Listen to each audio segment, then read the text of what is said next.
guys, Boston Ramos, and this Sunday the Miami Dolphins will be traveling to Houston to face the Texans this December 15th, 1 o'clock kickoff. Game will be broadcasted on CBS. And man, oh man, it's going to be a good one. This is probably one of the better matchups in all of the 1 o'clock windows. So, if you're not a Dolphins fan or a Texans fan, maybe tune in. Maybe this might be your most interesting watch in the 1 o'clock window. It is what it is. But going into this matchup, Dolphins are 6-7, hoping to get a win here and improve to 500 and get an edge in this playoff push that they're trying to get.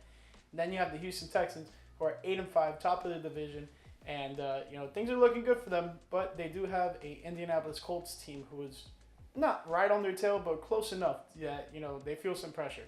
6-7 is the Indianapolis Colts. They are the team ahead of the Miami Dolphins for the spot before the last wild card spot. And, the head-to-head loss definitely has hurt Miami in that sense. But let's get into the game preview. So we got the Miami Dolphins traveling to Houston, and both teams are, have big-time playoff aspirations. Right now, Houston is in the driver's seat for their division, the AFC South. Meanwhile, the Dolphins, no shot of getting the division. The Buffalo Bills have already won the division, which is absolutely insane to say, honestly. But, that's neither here or there.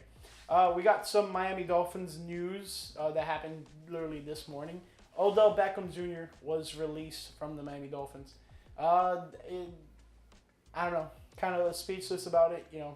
Heading into the season, I thought, not the missing piece necessarily, but one of the pieces that would maybe put the Dolphins over and, help them reach some different heights that they haven't reached before. And it unfortunately never really panned out. The reason I say that is because to start it off, Odell didn't start the season with the Dolphins, in terms of being there from week one in action. So that definitely hurt his case of being a focal point of this Miami Dolphins passing game. To add on to that, when he was there, not so much action for him. He did play in 1, 2, 3, 4, 5, 6, 7, 8, 9 games for the Miami Dolphins, and he totaled a whopping 9 receptions. And no, he did not have a reception per game. For example, last week for the Miami Dolphins, he had 1 reception off of 1 target for 1 yard. Against Green Bay, he had 1 reception off of 2 targets for 9 yards. Against New England, he had 3 targets, no receptions. Against the Raiders, he had 2 receptions for 4 targets off of 13 yards. Against the Rams, 2 receptions off of 2 targets for 17. Buffalo, 3 receptions for 3 targets for 15. Was not targeted a single time against the Arizona Cardinals. And then the Indianapolis Colts was targeted twice, no receptions. 1 reception against the Patriots the first game he came back to action. Did not get a single reception there either. So overall, not the best, outing by Odell.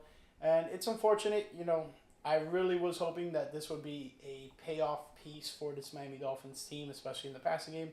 But it just never got off to the right start. Missing the start of the season was very detrimental to Odell and his, relative success with this Dolphins organization.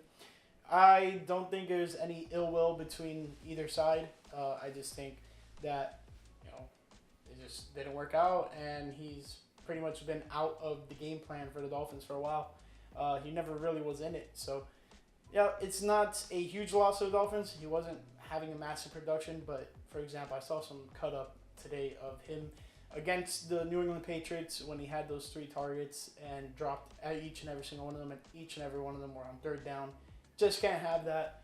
Unfortunately, it just didn't get off to a good start. We're probably going to see Odell go to a, Super Bowl hopeful team like the Baltimore Ravens. Not saying the Dolphins are Super Bowl hopeful. Right now they're playoff hopeful. They're not even, at that echelon of being one of those top teams in their conference. So pretty much that's how it's going. It's unfortunate. It is what it is. Let's talk about this week's action, though. We got the Miami Dolphins at the Houston Texans, and we're going to go over the gambling lines. Right now, Houston Texans are favored to win by 3 points, so -3 on the spread for the Houston Texans. Over under set at 46.5, and that money line is pretty close, honestly. You got minus 150 for the Houston Texans, plus 130 for the Miami Dolphins.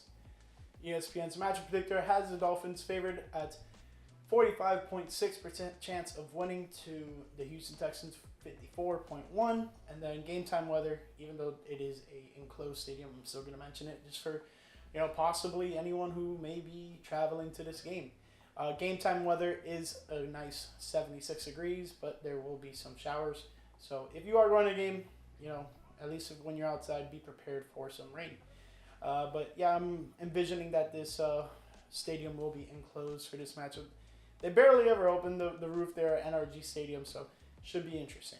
Now, like we always do, let's go to the injuries. We're going to start off with the Dolphins since they are the away team here. And to start off our list, we have Teron Armstead, offensive tackle, listed as doubtful. We got some injury report from Braxton Berrios off of the injury reserve. Braxton Berrios, wide receiver, is still on injured reserve. He suffered it in Week 7 against the Colts, but inching towards a return, that would be absolutely cool, especially with the release of Odell. Just adding to this wide receiver core that hasn't been too crazy outside of Tyreek Hill and Jalen Waddle. Malik Washington is coming onto the scene a little bit better, so we'll see what goes on there. Kendall Lamb, offensive tackle, listed as questionable. Grant Dubose, wide receiver, is on injured reserve with a shoulder injury. D. Eskridge, wide receiver, is out with a knee injury. Bradley Chubb still listed as out with his knee injury, but this move with Odell also brings forth a roster spot for Bradley Chubb to officially be on this Miami Dolphins roster. So be on the lookout for that. I don't think he gets activated for this game against the Houston Texans, but let's see. I really would love to see Bradley Chubb come back. I've been pretty much talking about it each and every week when I go through this injury report for the teams, and not real any status update except for the fact that he's going to be ruled inactive for the game against the Jets, etc. Let's see. I don't think it'll be a game time decision or anything. I think there would be a little bit more of a status update on that sense. Keeping it moving, we have the Houston Texans, and we'll start with Juice Scruggs, center. He is out. Jalen Petrie, safety, is on injured reserve with a pectoral injury. Jamal Hill, linebacker, is listed as questionable. Kenyon Green, offensive guard, on injured reserve with a shoulder injury. Christian Harris, linebacker, is on injured reserve with a calf injury, former Miami Dolphin. Brevin Jordan, tight end, is on injured reserve. Don't know why they don't have it listed here. Let's keep it moving. We have Tegan Quintaro, tight end, on injured reserve with a knee injury. And then to round out November in terms of injury reports for this Texans team, Kadar Holman, cornerback, on injured reserve with a knee injury. I would like to also mention Stephon Diggs, wide receiver, on injury reserve for his knee injury. Definitely been talking about that pretty much all season long since it happened. He tore his ACL. He is done for the season. But that pretty much wraps up all the injuries. Let's just talk about both of these teams. What have they been up to lately? Houston there is a problem. They've lost 3 of their last 5, and a loss to the Tennessee Titans, a loss to the New York Jets. Like, those are matchups that these Houston Texans teams should be winning, should be dominating teams in that sense, and they're not. So I do think Houston is a very beatable team. They went wire to wire with the Jacksonville Jaguars 23-20, and that was with Trevor Lawrence getting knocked the F out. So I do think the Dolphins stand a really good chance against this Houston Texans team.